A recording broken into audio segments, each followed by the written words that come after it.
अस्सलाम वालेकुम डियर्स। इससे पहले हमने लेक्चर नंबर 2 किए हैं। अगर आपने वो नहीं देखा तो आप वो पहले देख लें। इसके बाद हमने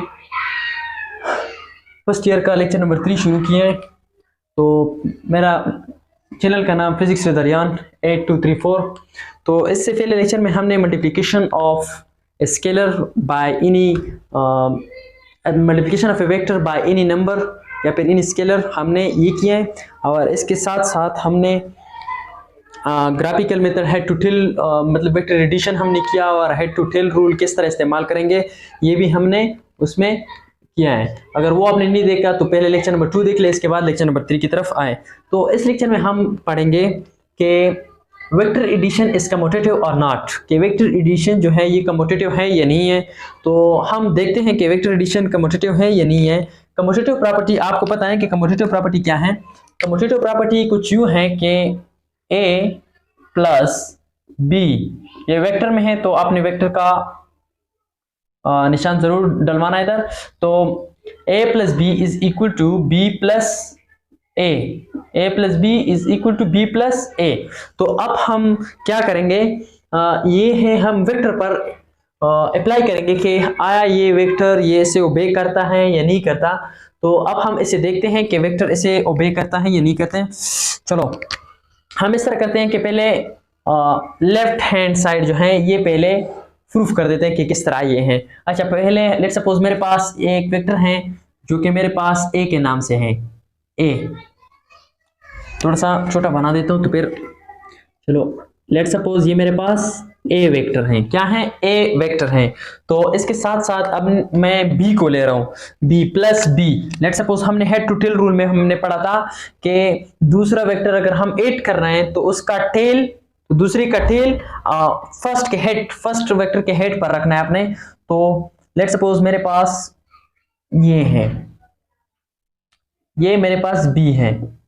मैं इस तरह क्यों ले रहा हूं? इस तरह इसलिए ले रहा हूं क्योंकि पैरेललोग्राम लॉ से ये पैरेललोग्राम के डायग्राम से ये इजीली प्रूफ होता है, ये इजीली प्रूफ होता है।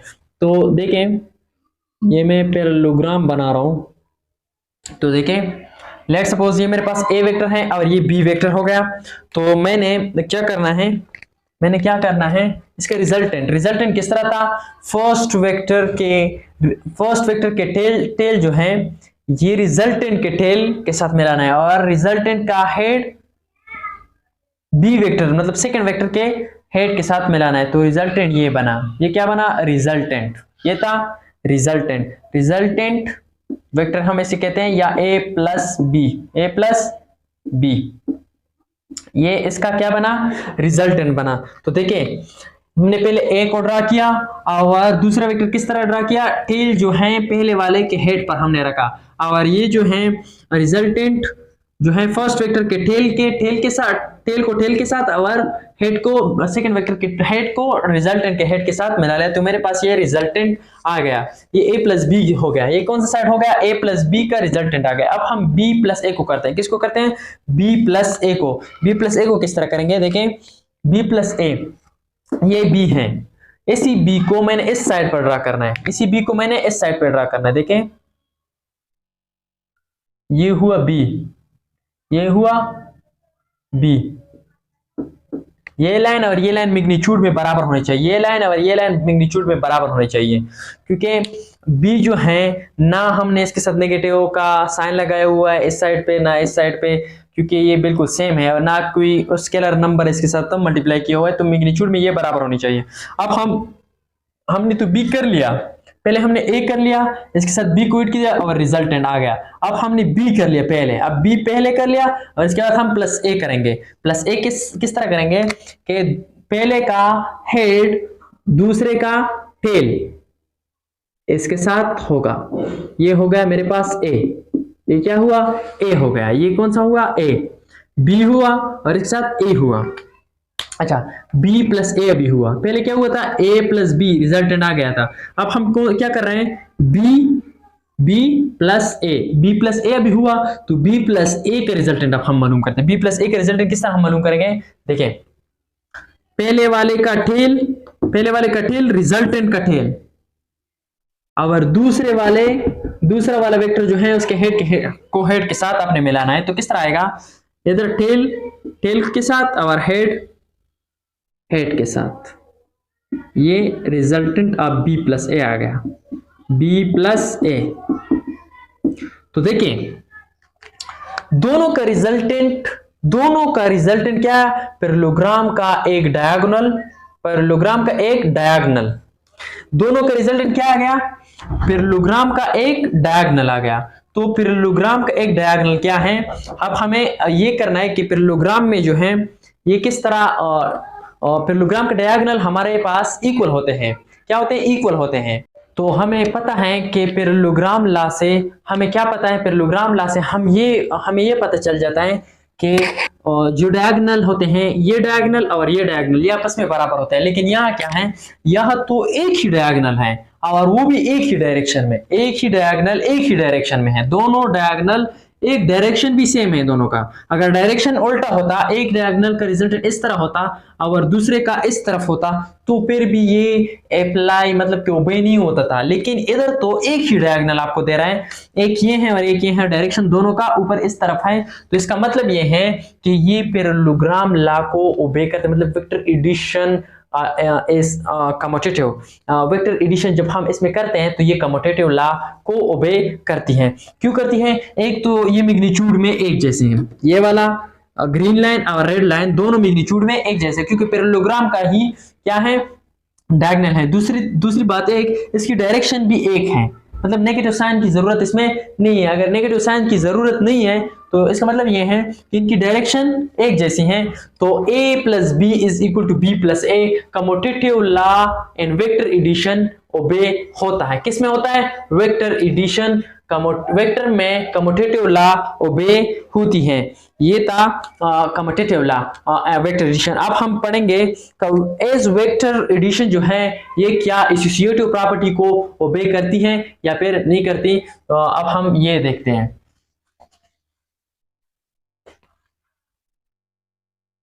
वेक्टर एडिशन एसोसिएटिव प्रॉपर्टी को ओबे करती है या फिर नहीं करती। अब हम ये पढ़ते हैं, देखें एसोसिएटिव,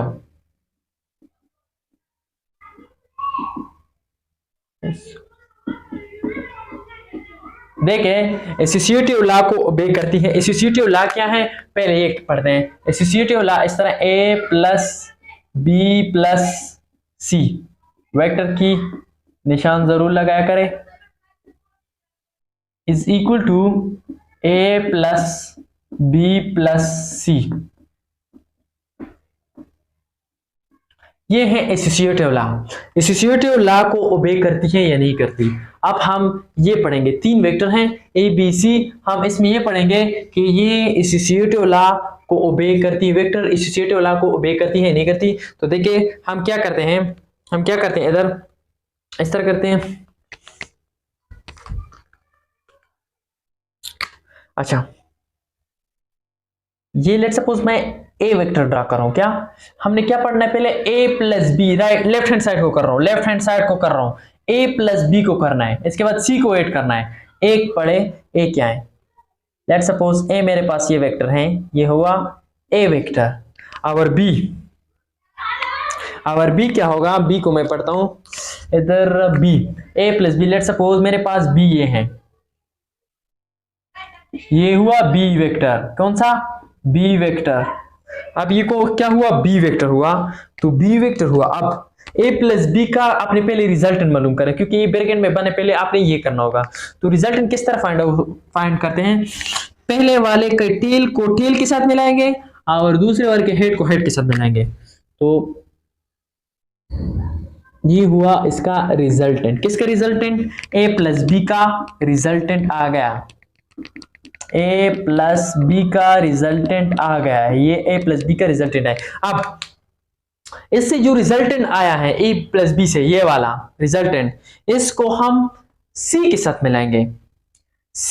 एक c हम वेक्टर ले रहे हैं, c वेक्टर को कुछ यू लेते हैं,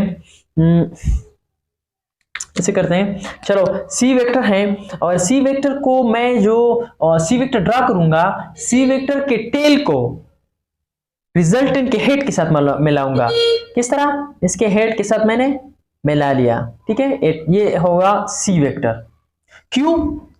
क्योंकि हमने पढ़ा था पहले वेक्टर को अगर मैंने ड्रा किया, पहले वेक्टर को मैंने ड्रा किया तो दूसरा वेक्टर किस तरह, उसके टेल को फर्स्ट वाले के हेड के साथ। अब ये फर्स्ट वेक्टर है और ये दूसरा वेक्टर है सेकंड, तो फर्स्ट वेक्टर के हेड को दूसरे के टेल के साथ हम मिलाएंगे, तो ये हुआ सी वेक्टर। ये कौन सा हुआ? C vector. अब हम आगे a प्लस बी, अब ये इग्नोर करना है आपने, ये वाला, इन दोनों का रिजल्टेंट क्या होगा?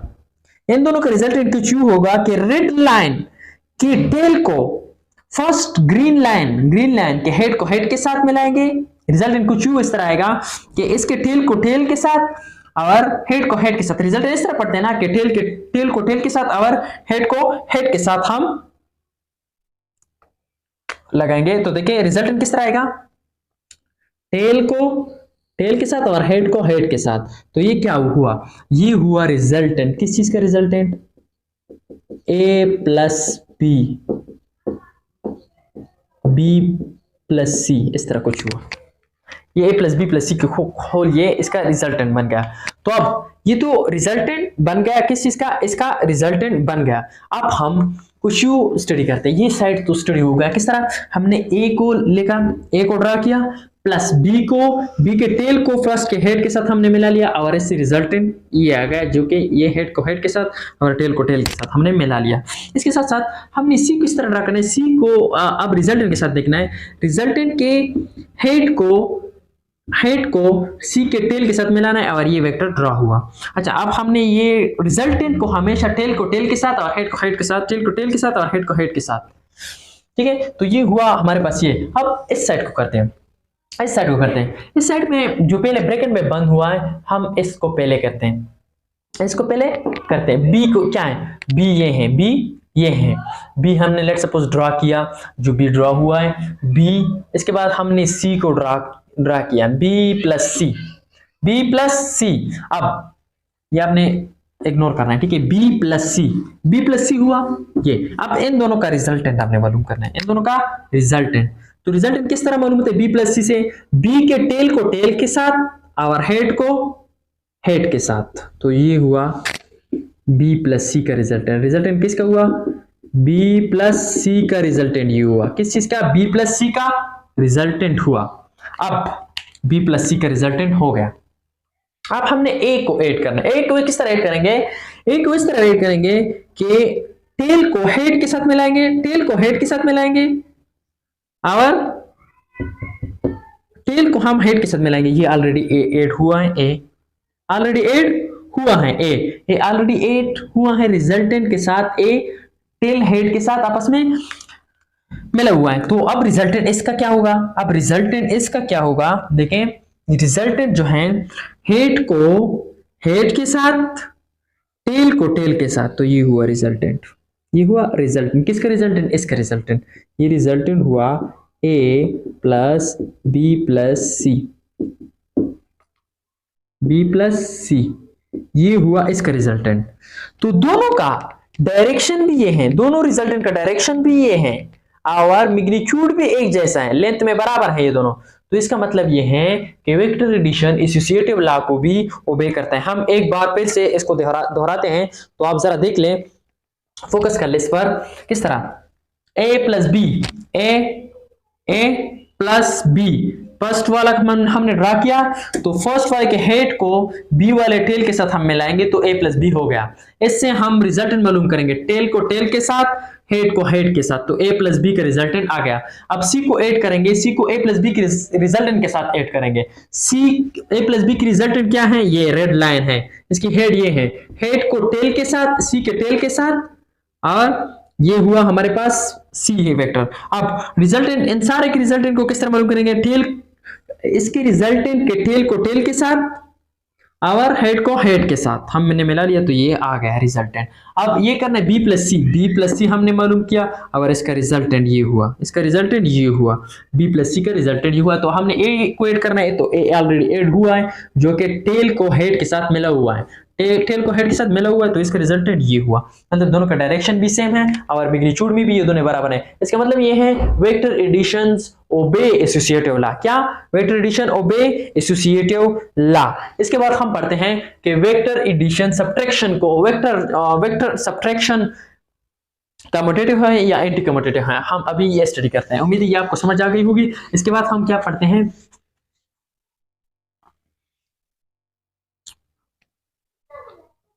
Vector subtraction as anti commutative. ये एंटी कम्यूटेटिव है, एंटी कम्यूटेटिव। तो देखिए इसका क्या मतलब है, vector addition is anti commutative. इसका क्या मतलब है, vector addition is anti commutative का मतलब ये है कि ए माइनस बी वेक्टर में a माइनस बी ये बराबर नहीं है b माइनस ए के। a माइनस बी बराबर नहीं है किसके, b माइनस ए के।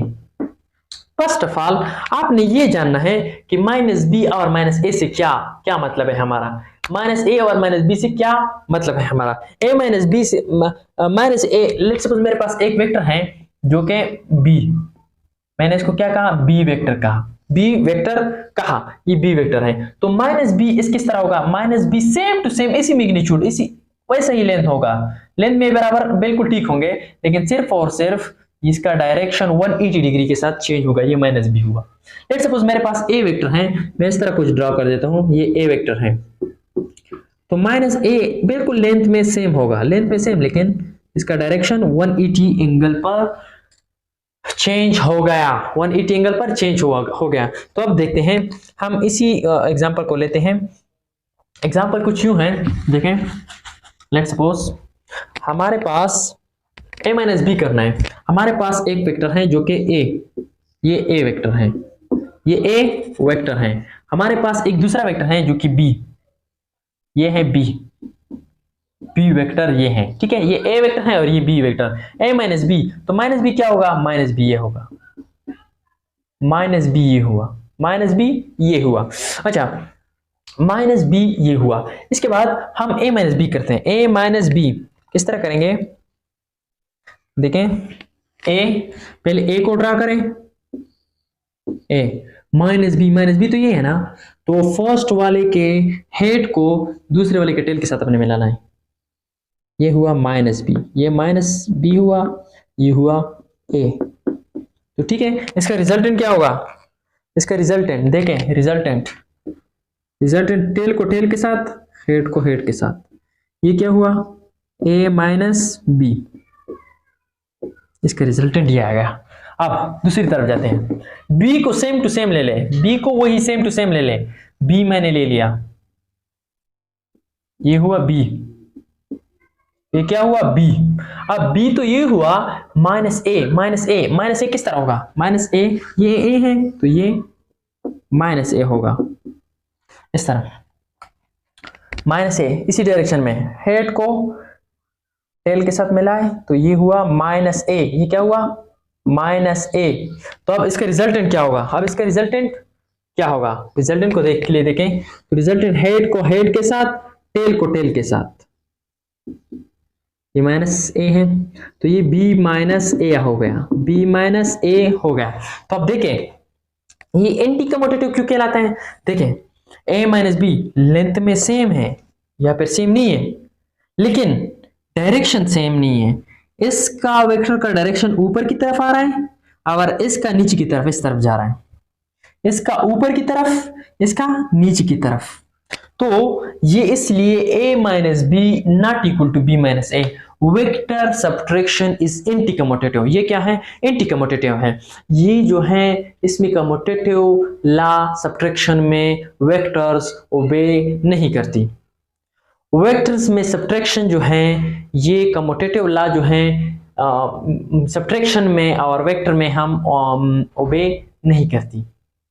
वेक्टर्स में सब्ट्रैक्शन कम्यूटेटिव लॉ जो है ये ओबे नहीं करती। अच्छा, ये था कम्यूटेटिव लॉ को हमने अब स्टडी कर लिया। इसके बाद हम जा रहे हैं magnitude of resultant vector. Magnitude of resultant vector, ये किस तरह हम मैग्नीट्यूड ऑफ रिजल्टेंट वेक्टर को हम मालूम कर सकते हैं। जिस तरह अभी मैंने कहा ना कि रिजल्टेंट हमने मालूम किया दो वेक्टर का, तो दो वेक्टर का हम मैग्नीट्यूड किस तरह मालूम करेंगे। लेट्स सपोज हम कहते हैं कि दो वेक्टर हैं, लेट्स सपोज ये a है और ये b है, तो दोनों का रिजल्टेंट क्या हुआ, ये सॉरी, दोनों का रिजल्टेंट क्या होगा, ये इसका रिजल्टेंट है, तो इसका मैग्नीट्यूड क्या होगा, इसका मैग्नीट्यूड क्या होगा, आर वेक्टर मैग्नीट्यूड इसका क्या होगा, किस तरह हम करेंगे, तो मैग्नीट्यूड क्या होगा इसको हम स्टडी करेंगे। लेकिन इसको स्टडी करने से पहले इसके लिए एक फार्मूला है, वो हम अभी एलेबोरेट करेंगे कि इसके लिए क्या फार्मूला है, रिजल्टेंट के लिए क्या फार्मूला है। तो रिजल्टेंट के लिए फार्मूला आप हम स्टडी करते हैं कि इसके लिए क्या फार्मूला है। तो लेट्स सपोज ये ए वेक्टर है, बी वेक्टर है, कोई वेक्टर्स के नाम जो है, सिंबल जो है, ये आपका ही कोई भी लेटर दे सकते हो, ए दे सकते हो, B C D E F G, जो आपके मन में है वो आप दे सकते हैं। सिंबल सिर्फ आपके लिए है, मतलब कि आसानी के लिए हम देते हैं। तो देखें फार्मूला क्या है, मैग्नीट्यूड ऑफ रिजल्टेंट वेक्टर। क्या टॉपिक है, magnitude of resultant vector.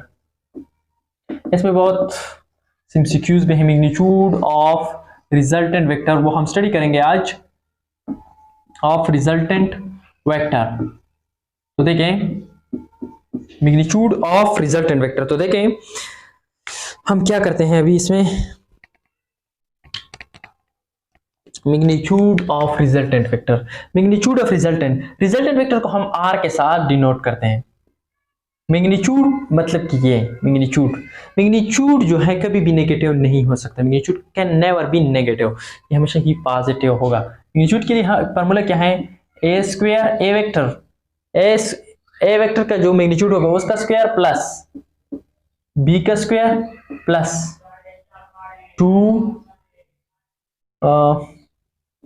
2a b cos of theta. Theta is the angle between a and b under the root. ये है फार्मूला। रिजल्टेंट के लिए फार्मूला क्या है, A square plus B square plus 2ab cos theta under the root, while the theta is the angle between a and b. Theta is the angle between the two vectors a and b. A is the magnitude of vector a and b is the magnitude of vector b. तो इसको हम अब study करेंगे कि इसमें points है, कुछ cases हैं, वो हम अब स्टडी करेंगे। Case number 1, case number 1, the sum of magnitude, the sum of magnitude, ये बहुत अहम है cases. The sum of magnitude, the sum of magnitude of two vector, the sum of magnitude of two vectors is equal to the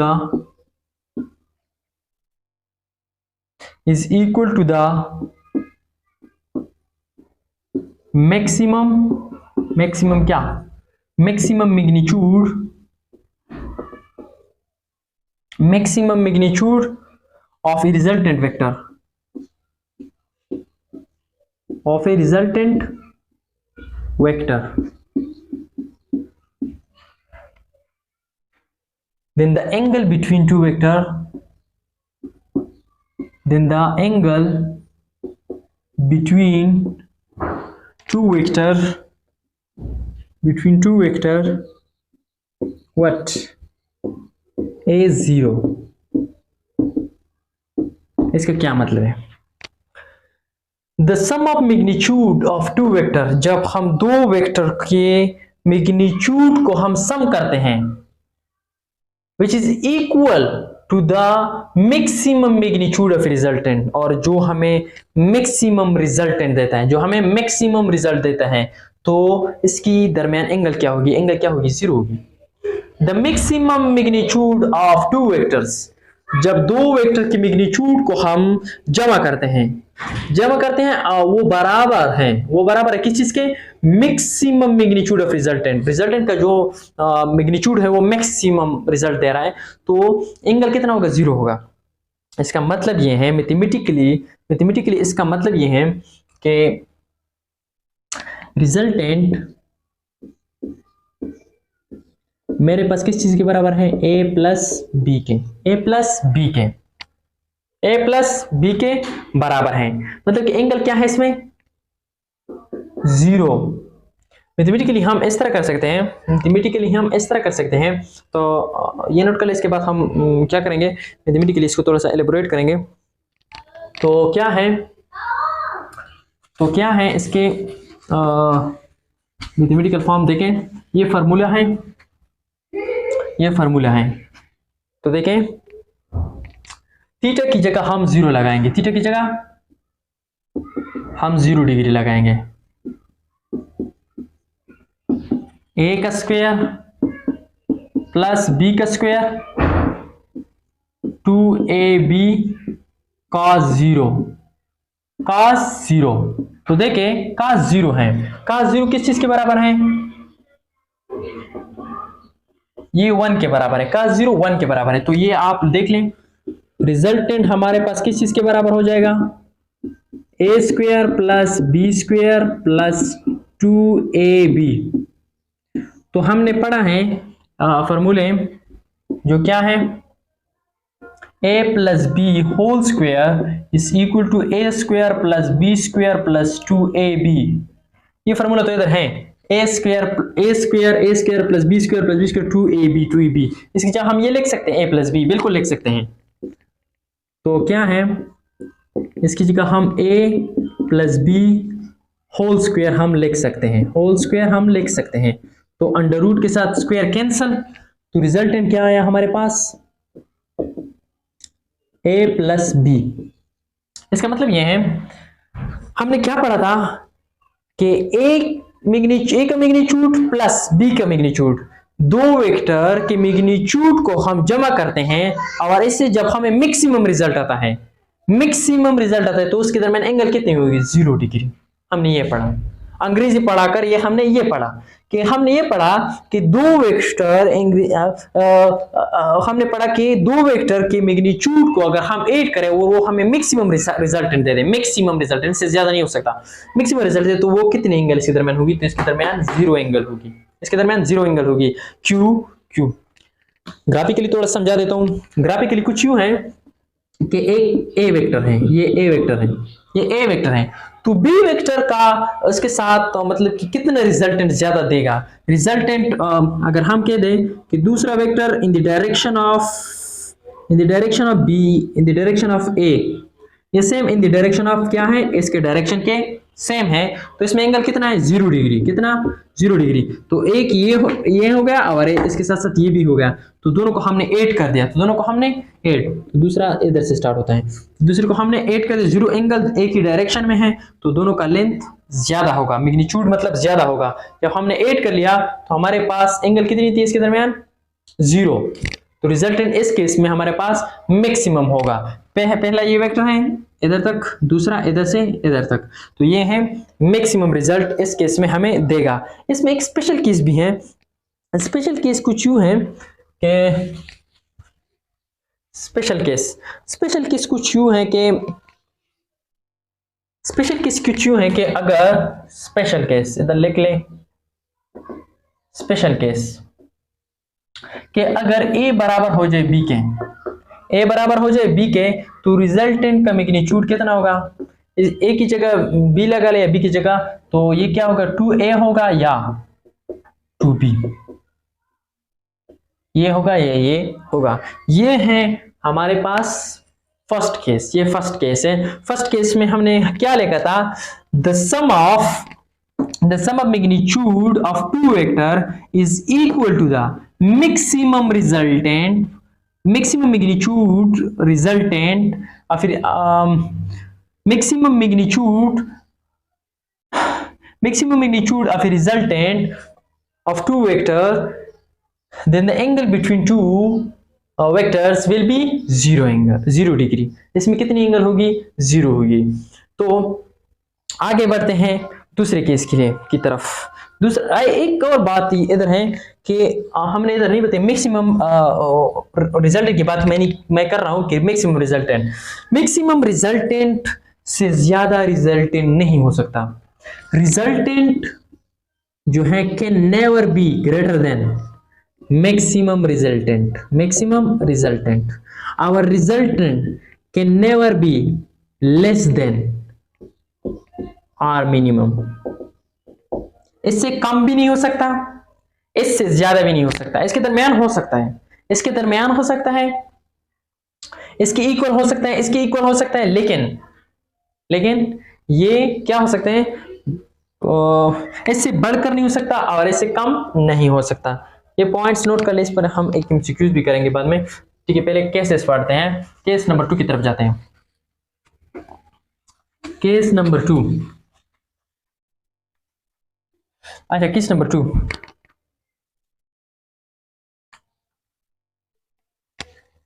case number 2, case number 2 क्या है कि case number 2 कुछ यूं है कि the square root of the square root of sum of square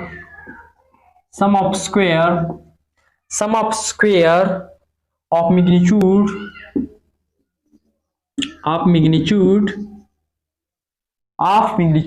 कि हम square root ले ले और दो वेक्टर का स्क्वायर रूट ले ले और इसके सम कर ले और इस पर स्क्वायर भी हो, is equal to of two vector is equal to the magnitude of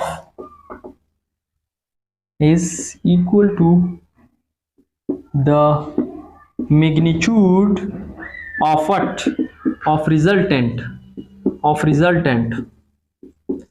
then the angle, इस तरह कुछ ही दे देते हैं, इस तरह कुछ बयान उल्टा कर देते हैं इंडिकेट वगैरह में। then the angle,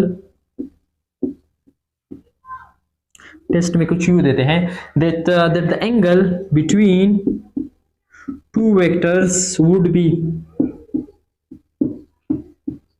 क्या होगी इसमें 90 एंगल होगी। कितनी? 90। अब हम क्या देखते हैं, ये क्या बात कर रहे हैं, स्क्वायर रूट, पहले स्क्वायर रूट कर देते हैं, स्क्वायर रूट। इसके बाद हमने सम का बात की है, सम, और दोनों पर स्क्वायर की बात की है। कुछ यूं रिजल्टेंट इस चीज के बराबर है, रिजल्टेंट की बात इस तरह कर रहे हैं। ये कब होगा रिजल्टेंट इस तरह कब होगा, ये तब होगा जब एंगल मेरे पास दोनों के दरमियान ए और बी के दरमियान एंगल 90 होगी।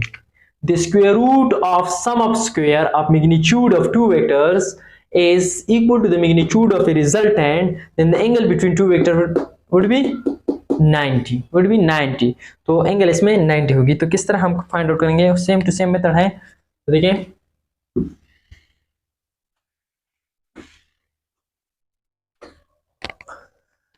फॉर्मूला क्या था, a square plus B square plus 2ab cos of theta की जगह मैं 90 लगा रहा हूं। तो ये cos 90 हमें पता है कि 0 के बराबर है।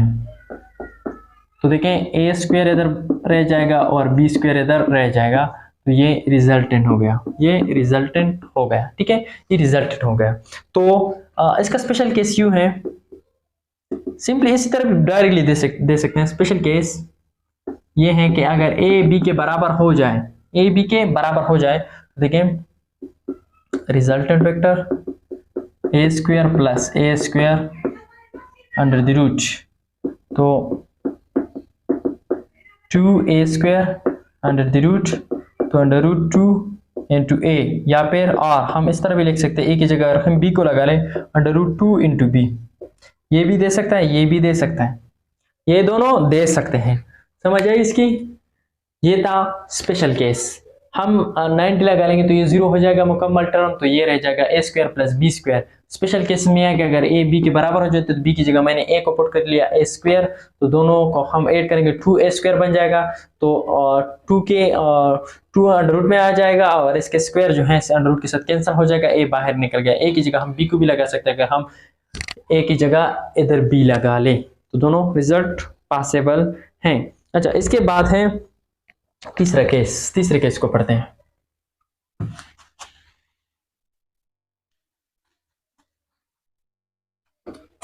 तीसरा केस, हम तीसरे केस को भी पढ़ते हैं कि रिजल्टेंट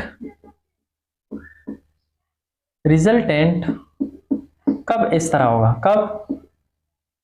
होगा, रिजल्टेंट का मैग्नीट्यूड a माइनस बी कब होगा, ये तब होगा, या फिर इस तरह हम कह सकते हैं, और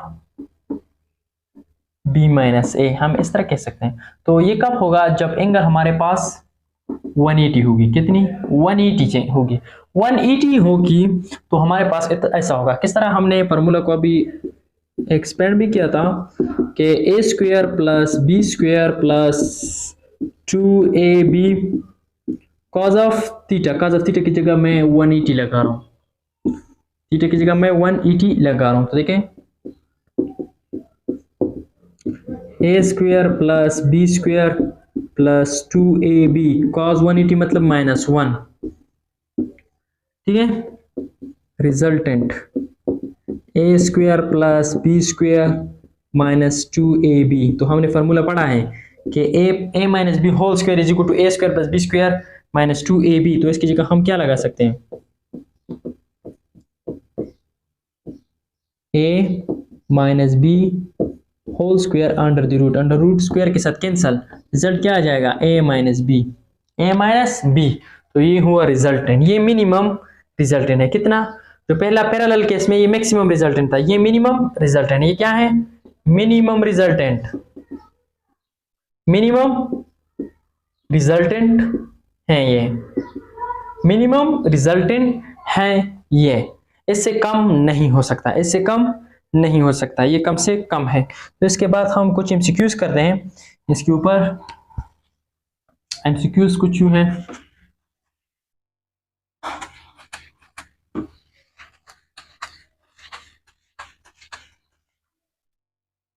एमसीक्यूज।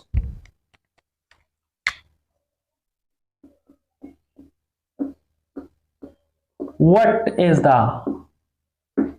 is the मैक्सिमम, नहीं, what is the possible, maximum का वर्ड अगर हम इसके बाद ऐड करेंगे, what is the possible sum of two vectors, दो वेक्टर्स का सम कब मैक्सिमम होगा?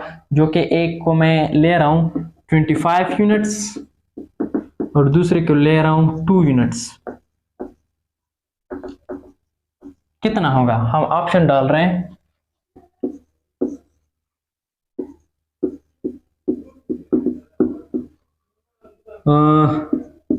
बी में हम डाल रहे हैं 40 यूनिट्स और सी में हम डाल रहे हैं, सी में 20 यूनिट्स और डी में हम डाल रहे हैं 9। तो इसमें कौन सा वाला होगा? आप देख लें मैक्सिमम पॉसिबल सम कितना हो सकता है। अब देखें, हमने अभी पढ़ा कि दो वेक्टर को अगर हम ऐड करेंगे जीरो एंगल पर, दोनों को डायरेक्टली ए प्लस बी ऐड कर सकते हैं ना, दोनों को ऐड कर लें। मैक्सिमम पॉसिबल कितना हो सकता है? मैक्सिमम पॉसिबल कितना हो सकता है? आप खुद देख लें, 25 प्लस 2 कितना हो सकता है? 27। मैक्सिमम इतना हो सकता है। अगर हम मिनिमम की बात करें, मिनिमम कितना हो सकता है? मिनिमम तो a माइनस बी अभी मैंने पढ़ा ना 180 एंगल पर, 180 एंगल पर 25 माइनस 2 तो कितना हो गया? 23। इसका मतलब ये है कि ज्यादा से ज्यादा 27 होगा, कम से कम 23 होगा। अब हम नान को तो चलो इसको बाद में पढ़ते हैं, लेकिन 23 से तो कम नहीं हो सकता, मतलब ये तो नहीं है, 20 तो नहीं है, 40 27 से तो ज्यादा नहीं हो सकता, ये भी नहीं है, ये नहीं है, ये भी नहीं है। 26 को देख ले, इनके दोनों के दरमियान है, इसके लिए बनती है, इसके लिए बनती है, तो आपने इसको टिक देना है। ये इन दोनों का दरमियान है, इसके दरमियान आ सकता है, इसके दरमियान आ सकता है, लेकिन इससे ज्यादा नहीं हो सकता, इससे कम नहीं हो सकता। एक और बात, अगर मैं कहूं कि इधर मैक्सिमम पॉसिबल कहूं, मैक्सिमम का वर्ड यूज करूं, रेड मार्कर से कर रहा हूं, मैक्सिमम कितना है? 27। तो आपने 27 ऑप्शन को देखना है, 27 को टिक करना है। अगर इधर लिखा हो मिनिमम पॉसिबल कितना हो सकता है, तो मिनिमम अगर आपने देख लिया तो आपने उधर, मैंने ग्रीन से कर लिया, ब्लू से, तो आपने 23 को क्लिक करना है। समझ आई? मैक्सिमम कितना हो सकता है? 27। मिनिमम कितना हो सकता है? 23।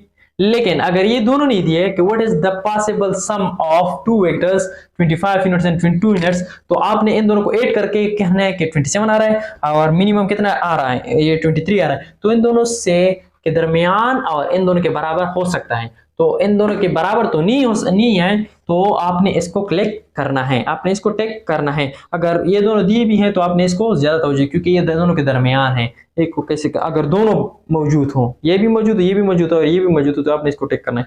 तो देखें, इसके बाद एक और एमसीक्यूज है, हम एक और एमसीक्यूज की तरफ जाते हैं जो बहुत ही इंपॉर्टेंट है।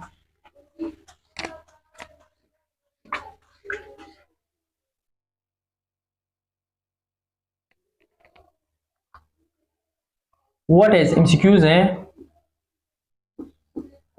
what is the possible sum of two forces क्या है, F1 है मेरे पास, कितनी न्यूटन, 20 न्यूटन के कह रहा हूं, और मेरे पास इसके साथ एंड F2, मेरे पास F2 कितना है, लेट्स सपोज मैं 30 न्यूटन का कह रहा हूं, 30 यूनिट का, which is, और इसके बाद कह रहा है कि which is, ये बहुत इंपॉर्टेंट है, which is not parallel, ये पैरेलल भी नहीं है ये दोनों, नॉर एंटी पैरेलल, और एंटी पैरेलल भी नहीं है, वही बात कर रहा हूं, आप जरा देख लें। पॉसिबल सम कितना हो सकता है जब दोनों वेक्टर जो है F1 एंड F2 फोर्सेस जो है F1 एंड F2, एक 20 न्यूटन है और एक 30 न्यूटन है, which is not parallel not anti parallel, जो पैरेलल भी ना है और एंटी पैरेलल भी ना है, तो इन दोनों का सम कितना हो सकता है। तो आप देख ले मैक्सिमम कितना हो सकता है, मैक्सिमम पॉसिबल कितना हो सकता है, मैक्सिमम पॉसिबल को हम किस तरह दोनों को ऐड करते हैं, 20 प्लस 30 तो कितना आ गया, 50 न्यूटन। अच्छा, मैक्सिमम पॉसिबल कौन से एंगल पर आता है, जीरो पर आता है, हमने भी पढ़ा ना केस 1 में, तो जीरो एंगल पर, थीटा जीरो एंगल पर, जीरो एंगल मतलब पैरेलल, ये पैरेलल, ये पैरेलल। इसके बाद मिनिमम पॉसिबल कितना हो सकता है, मिनिमम पॉसिबल कितना, अगर हम 30 माइनस 20 करें तो 10 यूनिट, 30 माइनस 20 10 न्यूटन, तो ये कौन से एंगल पर, ये अगर हम माइनस करते ए माइनस बी करते तो ये एंटी पैरेलल केस में 180 एंगल पर करते थे ना, 180 एंगल पर, ये एंटी पैरेलल हो गया। केस नंबर 3 में हमने पढ़ा था, ये एंटी पैरेलल है, एंटी ए माइनस बी जो हम पढ़ते, ए माइनस बी या बी माइनस ए को हम, ए माइनस बी या बी माइनस ए को हम क्या करते थे, मिनिमम पॉसिबल सम लेते 180 एंगल पर, तो ये एंटी पैरेलल हो गया। ये मैक्सिमम पॉसिबल 20 प्लस 30, ये पैरेलल केस में आता है जो 50 न्यूटन, जो कि जीरो एंगल पर, ये भी नहीं चाहिए हमें, ये भी नहीं चाहिए। अब ऑप्शन दिए हुए आपको दिए हैं 50 न्यूटन, बी ऑप्शन में दिया है 10 न्यूटन, सी ऑप्शन में आपको दिया है 40 न्यूटन, और डी ऑप्शन में आपको दिया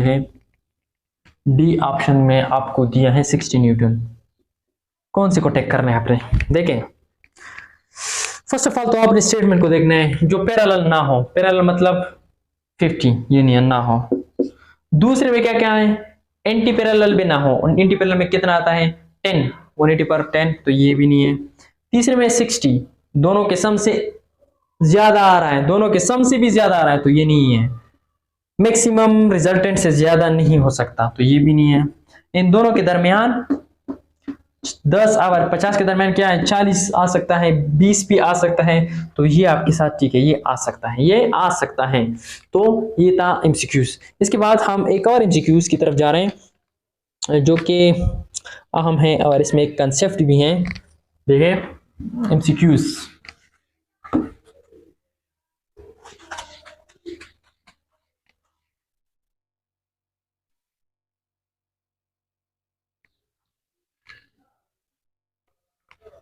एमसीक्यूज यूं है, if A, let's suppose resultant ले लेते हैं R, resultant is equal to C plus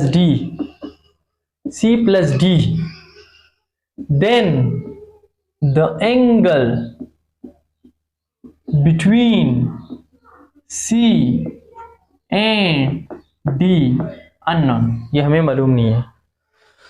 तो यहाँ पे इस तरह then the possible angle between C and D कितना होगा, कितना होगा। तो आप जरा देख लें इसको कितना होगा, तो कितना हो सकता है खुद देख लें। R is equal to C plus D, then the angle between C and D कितना हो सकता है आपके ख्याल में। याद रखें, ये नोट कर लें कि वेक्टर के मेंशन होने से हमें एंगल के मालूमात हासिल नहीं होते। वेक्टर के मालूम होने से हमें याद रखिए बात, वेक्टर के सम से हम वेक्टर के बारे में नहीं बता सकते, कुछ भी नहीं बता सकते। तो एंगल के बारे में हम नहीं बता सकते हैं। वेक्टर के सम से हम वेक्टर्स के बारे में कुछ नहीं बता सकते। अलबत्ता वेक्टर की मैग्नीट्यूड से हम बता सकते हैं, वेक्टर की मैग्नीट्यूड से हम बता सकते हैं कि इसमें एंगल कितना है, लेकिन वेक्टर के सम से ये हम बता नहीं सकते। ये सिर्फ आपके लिए था, नोट कर ले कि वेक्टर के सम से हम एंगल के बारे में कुछ नहीं बता सकते, लेकिन वेक्टर की मैग्नीट्यूड के सम से हम वेक्टर के एंगल के बारे में बता सकते हैं। अब देखें, ये सिर्फ नोट करने के लिए था।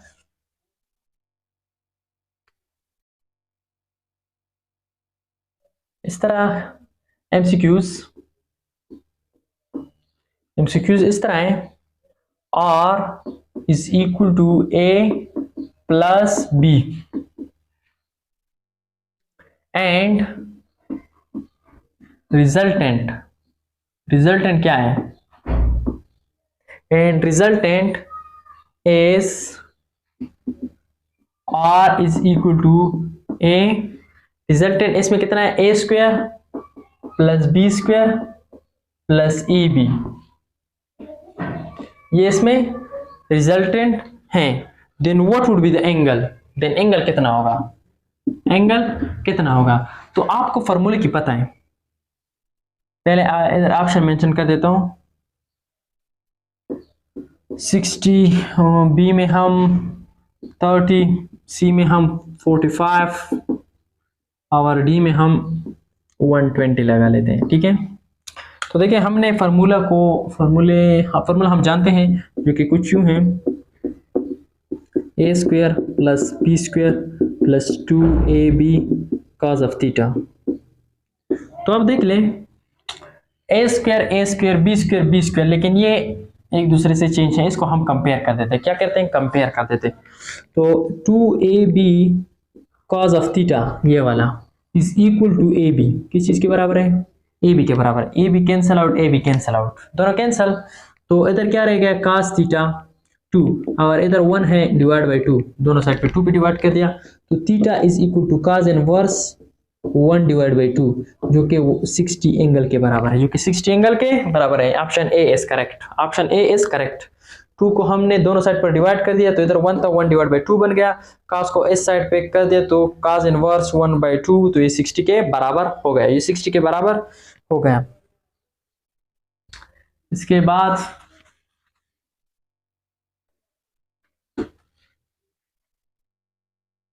अगर हम इस एमसीक्यूज को थोड़ा सा ही चेंज कर दें,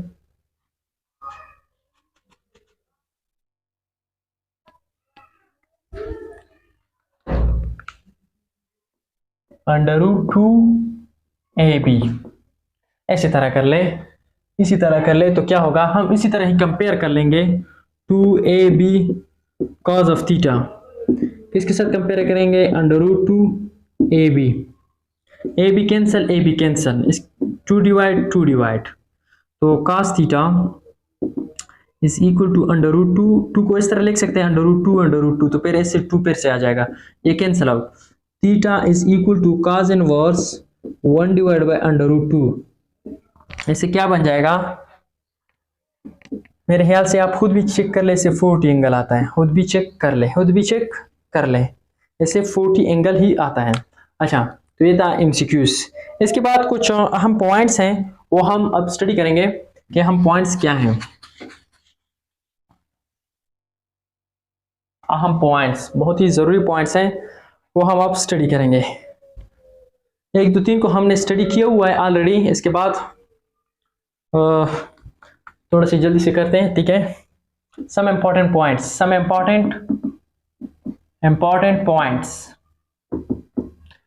पॉइंट्स क्या है? अगर F1 बराबर हो जाए F2 का और वो F का बराबर हो जाए, F1 is equal to F2, F2 is equal to F, तो फर्स्ट पॉइंट हमारे पास, अगर रिजल्टेंट मेरे पास 2F के बराबर हो गए, जो कि स्पेशल केस में मैंने किया था, क्या किया था, 2 आया था, 2A आया था, ये 2B, तो इसमें एंगल कितना था? एंगल इसमें कितना था? 0 था। एंगल कितना था? 0 एंगल, 0 डिग्री। अगर उस फॉर्मूले में आप फुट कर ले, ए की जगह F1 लगा ले, बी की जगह F2 लगा ले, तो 0 एंगल फुट कर ले तो 2F आखिर में आ जाएगा। F1 F ए बी आपस में बराबर कर ले, A B is equal to A put कर ले, या A is equal to B is equal to A B आपस में बराबर कर ले, तो हमने 2A कहा था, या 2 इधर हम लिख सकते हैं, A is equal to B is equal to A के बराबर है, तो ये 0 एंगल पर यही आता है। अगर सेकंड केस में हमने क्या पढ़ना था, अगर इस तरह आ जाए, इस तरह, तो एंगल इसमें कितना होगा? 90। इस केस में भी कर लें, इस केस में भी हमने कर लिया था कि 90 एंगल पर कितना, इस तरह आता है। उस फॉर्मूले में F1 ए की जगह F1 पुट कर लें, बी की जगह F2, या फिर इस तरह कर लें, ए की जगह F पुट कर ले, बी की जगह F पुट कर ले, और एंगल आपने 90 पुट कर ले, तो आपके साथ ये रिजल्ट आ जाएगा, चलो एक कर देते हैं। क्या फार्मूला है? इसके लिए कर देते हैं, R इज इक्वल टू, हमने फार्मूला लिखा था a square plus B square plus 2ab cos of theta, हमने इस तरह कर लिया था, तो a की जगह f फुट कर ले, b की जगह f फुट कर ले, f square plus 2f square cos क्या है 90 0, कॉस 90 0 बन जाएगा, तो ये सारा 0, f square plus f square, इस तरह आएगा ना, f स्क्वायर, ये सारा 0 हो जाएगा, ये सारा 0 हो जाएगा, f स्क्वायर, ये 2f स्क्वायर बन गया, इसके ऊपर अंडर रूट रह जाएगा, 2 अंडर रूट इसके ऊपर, और ये इसके साथ स्क्वायर में कैंसिल हो जाएगा, तो ये आंसर आ गया, इसके आंसर आ गया, जो कि इधर ऑलरेडी मैंने लिखा हुआ है। तो इसी की जगह जब रिजल्टेंट मेरे पास किसी एक वेक्टर के बराबर हो जाए, या अगर दोनों वेक्टर सेम है तो एक वेक्टर के बराबर हो जाए मैग्नीट्यूड में, तो एंगल कितनी होगी इसमें? 120। ये एमसीक्यूज के लिहाज से बहुत सी इंपॉर्टेंट है। तो देखिए, अगर हम लिख लें रिजल्टेंट, इसकी कैलकुलेशन थोड़ी सी करते हैं, F square plus 2f square cos of 120, ये कर देते हैं। तो देखें, कॉस ऑफ 120, तो f स्क्वायर, इसको 2f स्क्वायर लिख लेते हैं, प्लस 2f स्क्वायर, इसकी जगह हम -1/2 cos 120, 2 आपस में कैंसल, अंडर रूट भी लगा लें। तो देखें, r का मैग्नीट्यूड हमारे पास f स्क्वायर माइनस, अगर इधर चला जाए 2f square minus f square, तो एक f स्क्वायर इससे बन जाएगा, अंडर रूट ऊपर आ जाएगा, ठीक है। तो इसे आ गया स्क्वायर आपस में कैंसल, ये f रह गया, r magnitude equal to f, ये 120 एंगल पर करता है। तो देखें, तो इसके बाद क्या है, देखें इसके बाद क्या है,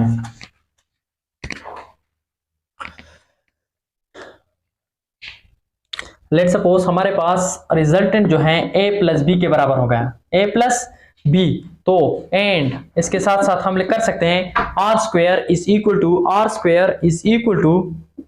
स्क्वायर प्लस बी स्क्वायर। तो इसमें एंगल कितना होगा? इसमें एंगल हमारे पास 90 होगा, if theta is equal to 90, already किया हुआ है।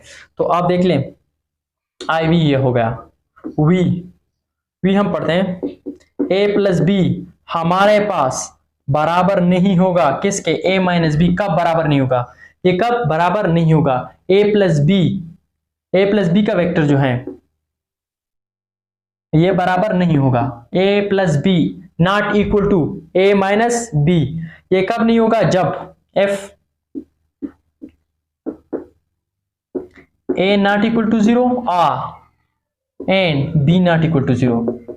अगर दोनों 0 के बराबर हो गए तो ये बराबर हो सकता है, लेकिन अगर ये दोनों बराबर नहीं है तो ये 0 के बराबर नहीं हो सकती। वी आई a प्लस बी का वेक्टर जो है ये बराबर हो सकता है, कब बराबर हो सकते हैं?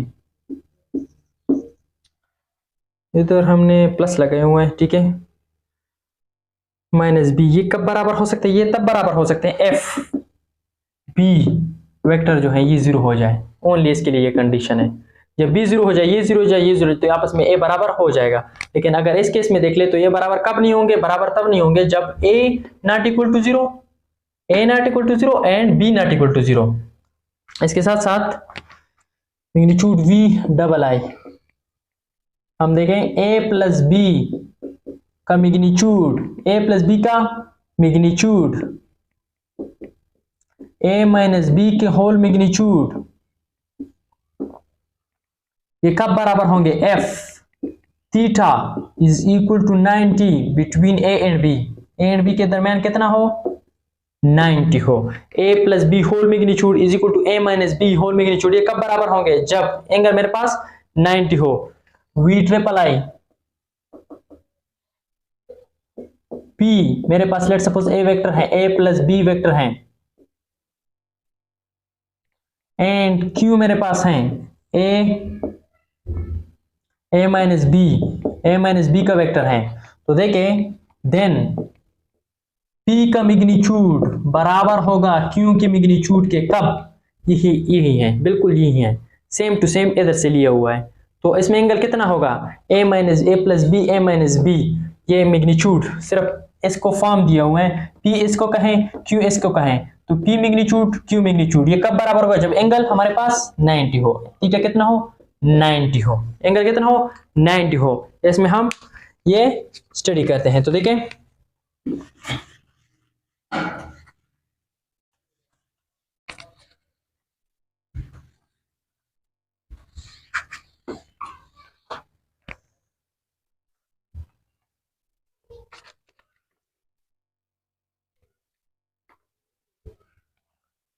इसके साथ साथ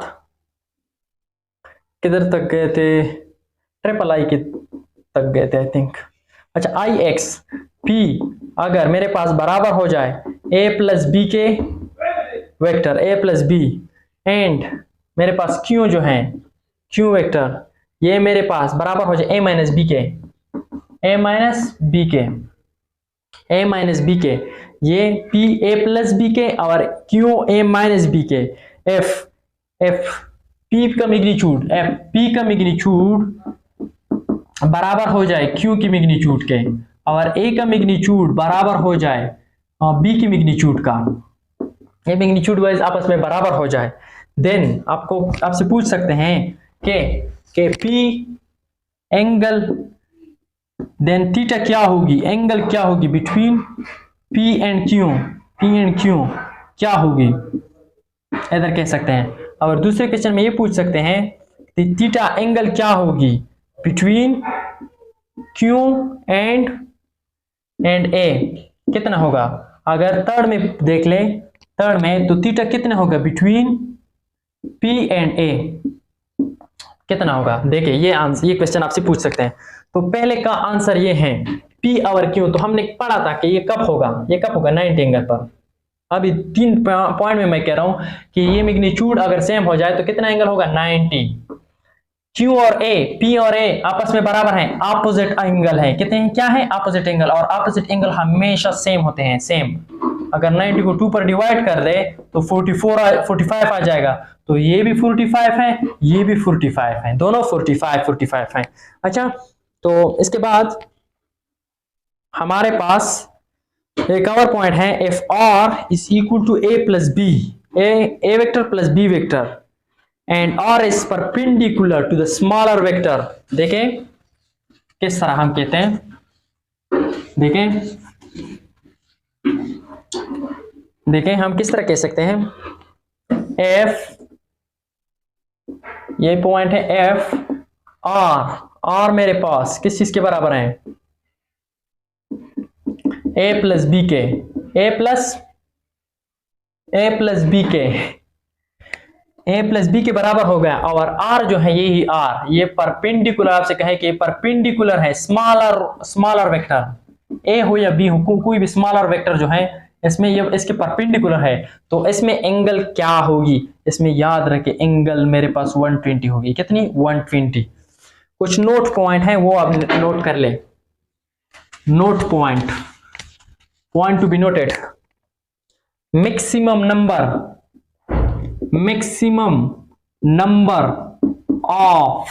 maximum number of equal vector is equal to infinite। ये कितने हो सकते हैं? इनफाइनाइट। के किस तरह? इक्वल वेक्टर, लेट सपोज मेरे पास a है, ये b है, ये c है, ये d है, ये e है, ये f है, ये लेट सपोज सब बराबर हैं, ये e है और ये f है, इस तरह कुछ, ये सब बराबर है, इसकी मैग्नीट्यूड मालूम करें, इसके रिजल्टेंट, इसका रिजल्टेंट a b का पहले मालूम करें, फिर c के साथ, फिर d के साथ, फिर e f g, इस तरह ये सारे के क्या वेक्टर्स हम इक्वल वेक्टर इनफाइनाइट कहला सकते हैं। इससे ज्यादा भी हो सकते हैं, ई एफ जी एच आई जे के एल एम में कितने भी जाओ आप कर सकते हैं, इक्वल वेक्टर है सारे equal vectors. Equal vector maximum कितने हो सकते हैं? इनफाइनाइट हो सकते हैं। तो इसके अलावा मतलब कि अगर मैं ए को कहूं कि ये 3 यूनिट्स है, बी को कहूं 3 units, 3 units, 3 units, 3 units, 3 units, 3 units, ये सारे सेम है, मैग्नीट्यूड में सारे सेम है और डायरेक्शन में तो डिफरेंट हो सकते हैं, लेकिन मैग्नीट्यूड में सारे सेम है। इक्वल वेक्टर जो है ये कितने हो सकते हैं? इनफाइनाइट हो सकते हैं। मैक्सिमम, ये अगर हम इसके बरक्स एक क्वेश्चन कहें कि minimum number of equal vector ये कितने हो सकते हैं? ये मेरे पास 2 हो सकते हैं। मिनिमम नंबर ऑफ किस तरह? इसका रिजल्टेंट 0, इधर रिजल्टेंट क्या आ गया था? रिजल्टेंट लास्ट पे सेम पॉइंट पर जैसे शुरू होता वहां पर खत्म हो गया, मतलब रिजल्टेंट इसमें 0 हो गया, रिजल्टेंट इसमें 0। तो इसमें किस तरह 2, लेट सपोज ये ए वेक्टर है, लेट सपोज ये ए वेक्टर है, अगर बी अगर मैं इसके ऊपर डाल दूं same to same, equal vector है ना, इक्वल वेक्टर मिनिमम कितने हो सकते हैं? इसके रिजल्टेंट 0 आ जाए, सेम टू सेम इसके ऊपर इधर तक, जैसे शुरू होता वहां पर खत्म। 2 वेक्टर हो गए, एक ब्लू और एक ब्लैक, ब्लू और ब्लैक, पहले ब्लैक मैंने डाल दिया ए और फिर ब्लू बी, तो रिजल्टेंट इसका क्या हो गया? 0 हो गया, रिजल्टेंट का मैग्नीट्यूड क्या हुआ? 0 हो गया। तो minimum number of equal vector कितने हो सकते हैं? 2 हो सकते हैं। इसके अलावा इधर अनइक्वल लगा देते हैं और इधर अनइक्वल लगा लेते हैं, तो देखें ये अनइक्वल लगा लेते हैं, अनइक्वल, ये भी अनइक्वल, ये दोनों क्या है? अनइक्वल। ये इनफाइनाइट होंगे लेकिन ये सिर्फ 3 हो जाएंगे। ये कितने हो जाएंगे? 3। एमसीक्यूज के लिए नोट कर ले, ये अनइक्वल वेक्टर इनफाइनाइट हो सकते हैं। जिस तरह अगर मैं ए ये हो गया, बी छोटा सा हो गया, सी डी पर से बड़ा हो गया, ई इस तरह अनइक्वल वेक्टर है, सब अनइक्वल वेक्टर, ये इनफाइनाइट हम ऐड कर सकते हैं। Maximum number of unequal vector कितने हो सकते हैं? इनफाइनाइट हम लगा सकते हैं, लेकिन इसमें क्या है? अनइक्वल वेक्टर जो है ये सिर्फ 3, जिसका रिजल्टेंट मैक्सिमम कितने हो सकते हैं? मतलब रिजल्टेंट इसका क्या हो गया? 0, रिजल्टेंट इसका 0 हो गया, जहां से शुरू किया था वहां पर खत्म हो गया। तो पॉइंट डॉट जो कि पहले लेक्चर में हमने कहता है, ये 3rd लेक्चर है, तो पहले लेक्चर में हमने डॉट नल वेक्टर के बारे में कहता है जिसका रिजल्टेंट 0 हो जाए। अच्छा देखिए, तो थर्ड वाले जो है अनइक्वल वेक्टर, लेट सपोज ये मेरे पास एक है, एक 2, दूसरा ये हो गया और तीसरा ये हो गया, तीसरा ये हो गया, ये 3 वेक्टर हैं ए बी सी, तो रिजल्टेंट क्या हो गया इसका? 0, रिजल्टेंट इसका क्या हुआ? 0।